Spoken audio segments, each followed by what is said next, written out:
National Weather Service in Wilmington has issued a severe thunderstorm warning for central Madison County until 3:30 p.m.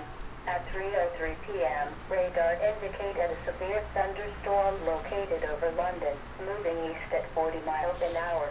Storm hazards include winds to 60 miles an hour, very heavy rain which may cause minor flooding. Locations impacted include London, Jefferson, West Jefferson, Choctaw Lake, Lafayette, Big Plain, Madison Lake, Newport and Adams County, Interstate 70 and State Route 56, State Route 29 and 305. 38, Interstate 70 at U.S. Route 42, Lily Chapel in Newport and Madison County.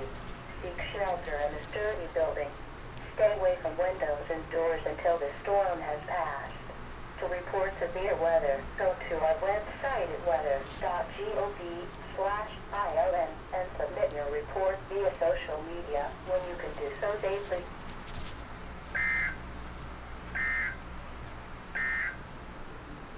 Now for the official.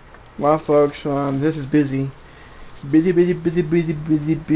day for you guys. I'm for me. So, folks, peace of mind. And so far, it's working. So, folks, peace of mind or not.